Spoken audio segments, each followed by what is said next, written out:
Buenos días tengan todos ustedes en esta hermosa mañana. Alabamos y glorificamos al Señor de podernos reunir una vez más y también espero que todos estemos dispuestos a escuchar el mensaje de la palabra de Dios. Qué importante. Yo he orado al Señor para que todos podamos con un corazón y una mente abierta poder asimilar, para poder comprender y poner en práctica estos mensajes de esta serie que he estado predicando, esta serie de El Plan de Dios para la familia. Así que es uno de los grandes desafíos, uno de los grandes retos que tenemos como creyentes, lo he estado diciendo desde el primer mensaje y en el anterior también, que debemos de ser un buen modelo, debemos de ser un buen ejemplo de tener relaciones familiares saludables. Y hoy en este día vamos a continuar con el pasaje que desde el mensaje anterior empezamos a analizar, que está en Efesios capítulo 5, desde el versículo 15 hasta el capítulo 6, versículo 9. Y bueno, en el mensaje anterior vimos lo que son el fundamento, lo que es la clave para tener las relaciones familiares saludables. Hoy en nuestro mensaje de esta ocasión, que se llama La clave para un matrimonio saludable. La clave para un matrimonio saludable. Y este mensaje está dirigido no tan solo a personas que estamos casadas, sino también a toda persona que anhela en algún momento llegar a casarse, de llegar al matrimonio, porque es fundamental que lleguemos lo suficientemente preparados. Ese es uno de los grandes problemas, que creyendo estar preparados para el matrimonio no lo estamos. Y ahí yo me incluyo juntamente con mi esposa. Con el tiempo, muy pronto nos dimos cuenta que no estábamos preparados para el matrimonio. Y este mensaje también, escúcheme bien, usted que ha tenido ya algún fracaso en una relación o relaciones de pareja anteriores, que ya ha pasado por un divorcio y hoy en día se encuentra como un hombre solo o como una mujer sola. Probablemente usted anhele llegar de nuevo al matrimonio, probablemente desea llegar a tener de nuevo una relación de pareja. Así que hay que poner mucha atención para poder llegar preparados en esas circunstancias y dejar atrás todo lo pasado y no volver a cometer los mismos errores que cometimos en alguna relación de pareja anterior, en algún matrimonio anterior.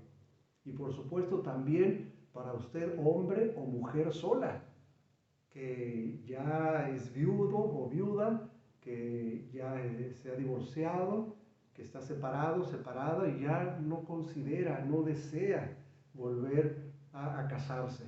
Y eso pues es una decisión muy personal. Pero también es muy importante que entienda usted estos principios, todos estos fundamentos que la palabra de Dios nos enseña en relación a la familia o a las relaciones familiares y en este caso también del matrimonio. ¿Por qué? Porque así usted va a poder enseñar con mucha claridad, con mucha firmeza y convicción acerca del matrimonio para las personas que están detrás de usted, sus hijos, sus nietos, sus sobrinos, sus vecinos, jóvenes o no tan jóvenes que sí están considerando llegar al matrimonio. Así que este mensaje es para todos nosotros.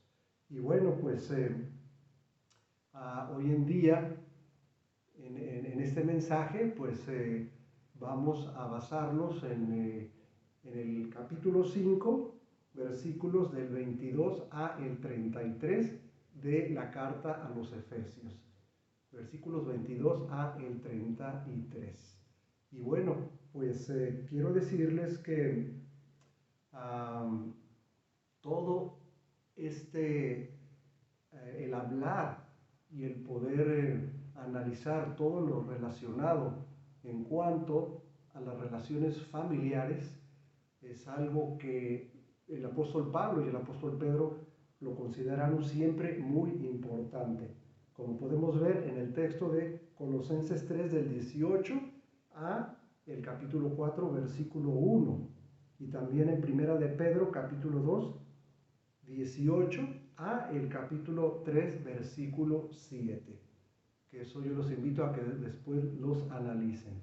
Ahí también nos hace ver algunos principios similares y algunos otros más en cuanto a lo que son las relaciones familiares, pero primeramente en cuanto a el matrimonio. Y bueno, nosotros podemos ver que el texto de Efesios que estamos considerando es una ampliación de la enseñanza que encontramos en Colosenses capítulo 3:15 hasta el capítulo 4 versículo 1. Es una ampliación del texto de Colosenses, el de Efesios. Y aquí lo más impactante, el aspecto más maravilloso, más dramático también pudiéramos decir, es cuando Pablo relaciona o compara la relación matrimonial del esposo y la esposa con la relación que tiene Cristo con su iglesia. Ese es el punto más culminante de este texto. Y bueno, y sin perder de vista también que el texto que vamos a considerar ahorita viene principalmente desde el versículo 18, desde el versículo 18 y termina hasta el versículo 24. Entonces, ¿qué quiere decir esto? Que para poder nosotros tener estas relaciones saludables en la familia y ahora en el matrimonio, tenemos que estar llenos del Espíritu Santo.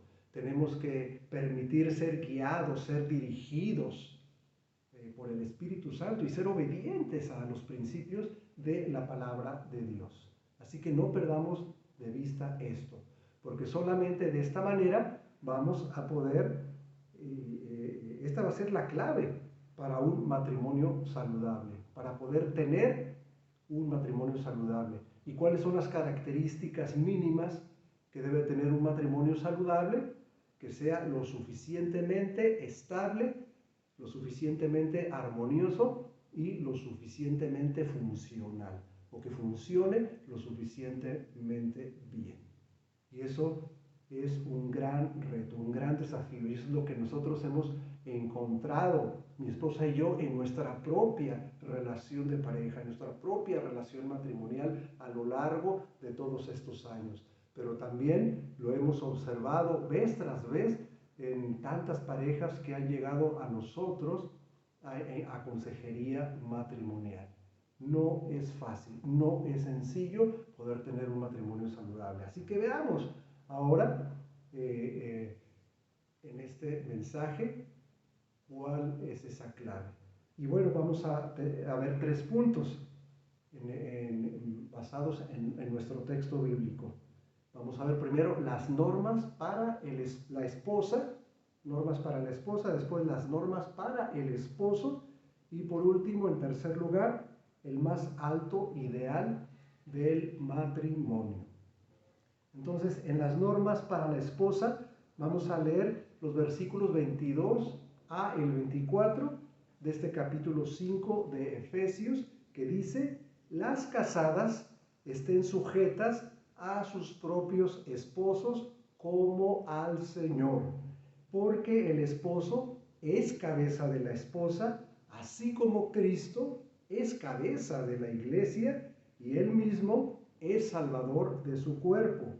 Así que, como la iglesia está sujeta a Cristo, de igual manera las esposas lo estén a sus esposos en todo. Entonces, esas son las normas para el esposo, para la esposa, perdón. Ahora hay que entender que es una norma. En el diccionario encontramos que una norma es una regla que se debe seguir o a que se deben ajustar las conductas, tareas, actividades, etc. Entonces son reglas que se tienen que seguir, modos de comportamiento, de conducta, a los que tenemos que ajustarnos para poder entonces lograr objetivos, para poder hacer las cosas rectamente, caminar rectamente, adecuadamente, en este caso, en la relación de pareja. ¿Ok? Entonces veamos por un lado que el verbo estar sujetas, que está aquí en el versículo 22, en el texto original, en griego, no lo encontramos. ¿Por qué? Porque se da por sentado en base al versículo 21, que se refiere precisamente, o está en relación al versículo 21. De tal manera que en la Biblia de Jerusalén podemos leer los versículos 21 y 22 de esta manera: sed sumisos los unos a los otros en el temor de Cristo, las mujeres a sus maridos como al Señor. Así que no perdamos de vista.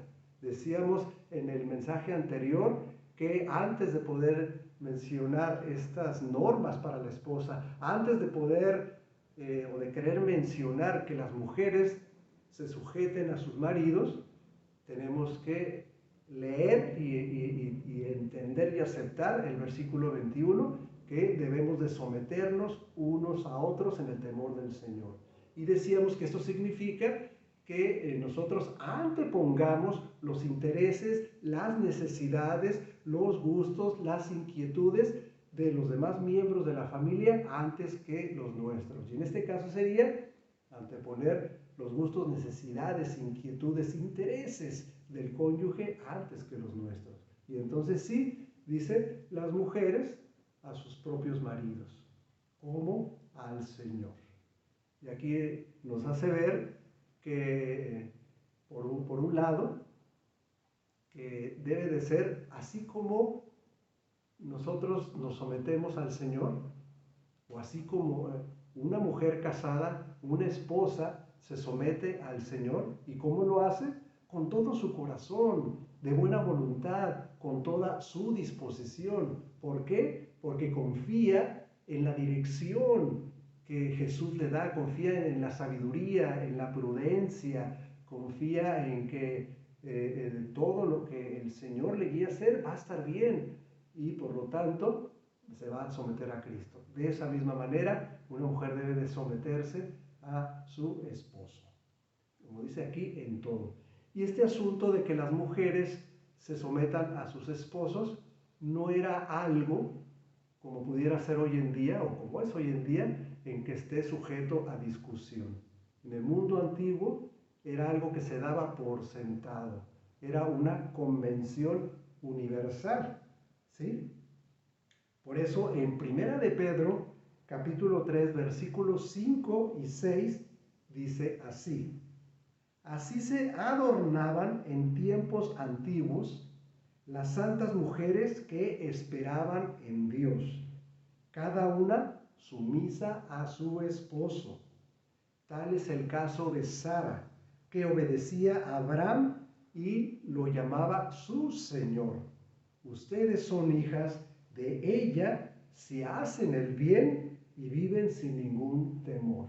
Entonces, imagínense, cuando una mujer, el hecho de que una mujer se sometiera a su esposo, así en esa actitud de buena voluntad, de disposición, sin ningún inconveniente, sin poner ningún obstáculo, ninguna inconformidad. De esa manera es como si estuvieran adornándose ellas, eran como adornos que se podían ver en una mujer que sobre todo creyente en el Señor. Entonces, mi amada hermana, tú que eres esposa, o tú mujer que en algún momento anhelas llegar al matrimonio, o que habiendo estado casada, y ahora y que estás sola, pero que deseas de nuevo llegar al matrimonio, esto es algo fundamental. La sumisión voluntaria, porque es voluntaria, no es una sumisión impuesta por el esposo hacia la esposa, sino es voluntariamente someterse a el esposo. Ahora, el apóstol Pablo refuerza esta convención universal. Ahora, ¿qué es una convención? Una norma o práctica admitida tácitamente, que responde a precedentes o a la costumbre. En otras palabras, es una norma, ya dijimos que es una norma, que es una regla o práctica que se admitía. Tácitamente, es decir, que se daba también por sentado, como ya se los mencionaba. ¿Por qué? Porque así era la costumbre, porque así ya hay precedentes, había antecedentes de que la mujer se sometía de esa manera a su esposo. Ahora, el esposo refuerza esta convención con la afirmación de que el esposo es cabeza de la esposa. ¿Sí? Que vemos aquí también en este texto de Efesios, lo cual en primera a los Corintios 11, del 7 al 9, primera a los Corintios capítulo 11, del 7 al 9, en la Nueva Versión Internacional, está basado en el relato de Adán y Eva en Génesis. Escuchemos, dice así: el hombre no debe cubrirse la cabeza, ya que él es imagen y gloria de Dios, mientras que la mujer es gloria del hombre. De hecho, el hombre no procede de la mujer, sino la mujer del hombre. Ni tampoco fue creado el hombre a causa de la mujer, sino que la mujer a causa del hombre. Muy, muy importante entender y aceptar este pasaje. El hombre es imagen y gloria de Dios. La mujer es gloria del hombre y viene a ser cabeza de la mujer, como aquí lo menciona. El hombre no, en cuanto al relato de Génesis 2, sabemos que el hombre no procede de la mujer, sino la mujer procede del hombre. Ahora, este llamado de las mujeres a que se sometan voluntariamente, con todo su corazón, con buena disposición al esposo, es reforzado por la analogía que Pablo hace entre el matrimonio y la relación de Cristo con la iglesia.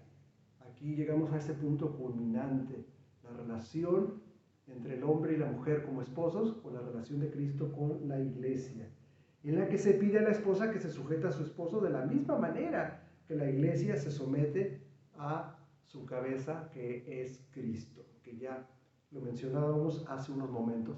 Pero esto lo encontramos en primera a los Corintios, capítulo 11, versículo 3, que dice: pero quiero que sepan que Cristo es la cabeza de todo hombre, y el hombre es la cabeza de la mujer, y Dios es la cabeza de Cristo.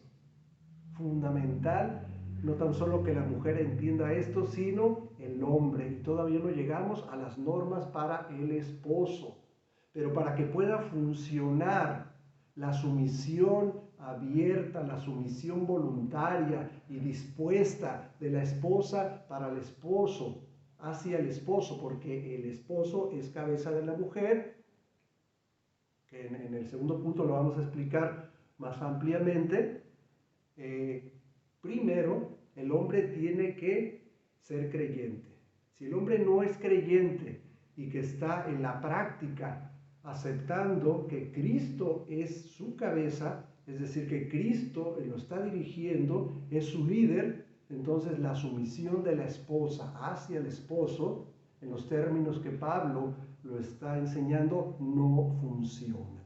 Y ya de aquí es donde podemos ya imaginarnos y podemos ver en los hechos los fracasos de tantos matrimonios, que tristemente están a la orden del día. Y no tan solo es porque la mujer no se esté sometiendo voluntariamente a su esposo, sino porque el hombre, si es creyente, no está siendo dirigido por su cabeza, por su líder, que es Cristo, sino en el peor de los casos, el hombre o el esposo no es creyente, no conoce todos estos principios de la palabra de Dios bajo los cuales debe de regirse para que entonces él pueda funcionar como esposo y como padre.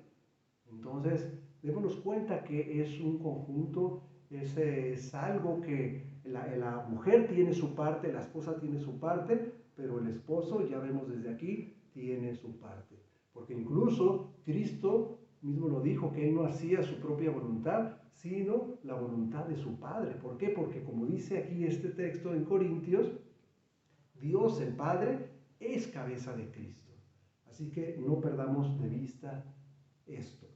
Número 2, las normas para el esposo. ¿Cuáles son las normas para el esposo? Las encontramos en los versículos 25 al 30 de este capítulo 5 de Efesios. Versículos 25 al 30 que dice: esposos, amen a sus esposas, así como también Cristo amó a la iglesia y se entregó a sí mismo por ella, a fin de santificarla, habiéndola purificado en el lavamiento del agua con la palabra, para presentársela a sí mismo una iglesia gloriosa, que no tenga mancha, ni arruga, ni cosa semejante, sino que sea santa y sin falta. De igual manera, los esposos deben amar a sus esposas como a sus propios cuerpos. El que ama a su esposa, a sí mismo se ama, porque nadie aborreció jamás a su propio cuerpo, más bien lo sustenta y lo cuida, tal como Cristo a la iglesia, porque somos miembros de su cuerpo. Tremendo, algo sumamente importante, estas normas para el esposo, que como ya nos podemos dar cuenta, son más amplias, considerablemente más amplias que las anteriores normas que son para la esposa. ¿Por qué será? ¿Será casualidad o será muy intencional? Yo creo que fue muy intencional de Pablo haber ampliado estas normas para el esposo, que como ya veíamos de por sí, en las 22 palabras en Colosenses 3, donde Pablo menciona también estas mismas normas para el esposo, la esposa y el esposo, esas 22 palabras se convierten en 200 en este texto en Efesios, porque Pablo quería dejar muy en claro la grande responsabilidad que nosotros los esposos tenemos. Y no debe de ser, no es justo, no es correcto que nosotros como esposos pidamos, ni mucho menos exijamos sumisión a la esposa, a nuestra esposa, cuando nosotros no estamos cumpliendo estas normas. ¿Y cuál es la clave? ¿Cuál es la clave de estas normas? Que aquí pudiéramos dedicar mucho tiempo en ello. La clave es el amor que nosotros como esposos debemos de expresar, debemos de manifestar de diferentes maneras a nuestras esposas. Y son cuatro ocasiones, 4 veces en que el texto bíblico menciona esta exhortación de que amemos a nuestras esposas. En el versículo 25 dice: esposos, amen a sus esposas. En el versículo 28 dice: de igual manera, los esposos deben amar a sus esposas como a sus propios cuerpos. En el 25 dice: como Cristo amó a la iglesia y se entregó a sí mismo por ella. Ahí mismo en el versículo 28 dice, al final: el que ama a su esposa, a sí mismo se ama. Y todavía, por si eso fuera poco, en el versículo 33 dice: por tanto, cada uno de ustedes ame a su esposa como a sí mismo. Entonces, mis amados hermanos, si tú eres creyente, o tú varón que eres esposo, o tú hombre que algún día pretendes llegar al matrimonio por primera vez, o tal vez por segunda o tercera vez, no lo sé, si no tomas en cuenta estas normas, tu matrimonio, déjame decirte, que no va a funcionar. Probablemente sea la razón por la cual actualmente no esté funcionando. Y si no está funcionando lo suficientemente bien, quiere decir que entonces no tienes un matrimonio saludable, como fue el caso de nuestro matrimonio, sobre todo en los primeros 4 o 5 años. No teníamos un matrimonio saludable, es decir, no era lo suficientemente estable, ni armonioso, ni funcional.